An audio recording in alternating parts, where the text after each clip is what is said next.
Valentine's day, അതും ലവേഴ്സിന് സന്തോഷമുള്ള ദിവസമാണ്. Hi Nikki. Hi Sanjay. Sanjay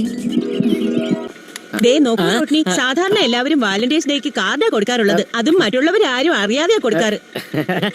hi സുമേ.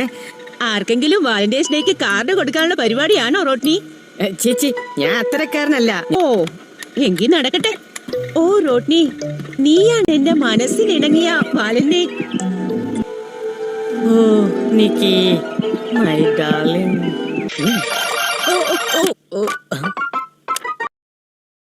പ്രിയമുള്ള നിക്കിക്ക്, നീ എന്റെ കൂടെ സിനിമയ്ക്ക് വന്നില്ല എങ്കിൽ ഞാൻ മഴ നനഞ്ഞ ഐസ്ക്രീം പോലെ ആവും. അത് വേണ്ട. നിലാവ് തഴച്ചു വിട്ട കോഴിയെ പോലെ ആവും. അതും വേണ്ട. നീ എന്റെ കൂടെ സിനിമയ്ക്ക് വന്നില്ലെങ്കിൽ എന്റെ മനസ്സ് തകർന്നു പോകും, ഹൃദയം നിന്നു പോകും, രാത്രിയിൽ ഉറക്കവും വരില്ല. എന്തെന്നാൽ നമ്മൾ രണ്ടുപേരും ഒരുമിച്ച് ജീവിക്കാൻ വേണ്ടി ജനിച്ചവർ എന്ന സ്വന്തം ഞാൻ. ഇന്ന് ഞാൻ പറയും തീർച്ച. എന്നെ കൊണ്ട് പറ്റില്ല. ഇല്ല, ഞാൻ പറയും. എന്നെ കൊണ്ട് പറ്റില്ല. ഇല്ല, ഞാൻ പറയും. ഇതാ, ഇവർക്കൊക്കെ പറ്റുമെങ്കിൽ എനിക്കും പറ്റും. ഞാൻ ഇവിടെയുണ്ട് നിക്കി. നീ സഞ്ജയ് കണ്ടിരുന്നോ? ഇവിടെ വരാന്ന് പറഞ്ഞു. എന്തോന്ന് സഞ്ജയോ? നീ അവനെ? ഞാൻ അവനെ അത് ഞാനും സുമയ്ക്ക് വേണ്ടിയാണ് വെയിറ്റ് ചെയ്യുന്നത്.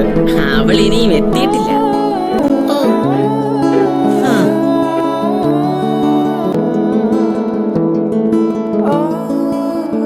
ഹായ് സഞ്ജയ്.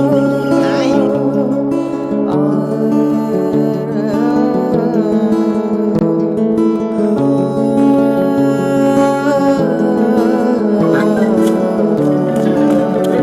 നിക്കി, നമ്മളെ രണ്ടുപേരെയും ആരോ പറ്റിച്ചെന്ന് തോന്നുന്നു. ഞാനും പിന്നെ നിനക്ക് ബുദ്ധിമുട്ടില്ലെങ്കിൽ നമുക്കൊരു സിനിമയ്ക്ക് പോകാമോ? എന്റെ കയ്യിൽ ഒന്നും 2 ടിക്കറ്റ് ഉണ്ട്. ശരി, വാ പോവാം. ഇതായി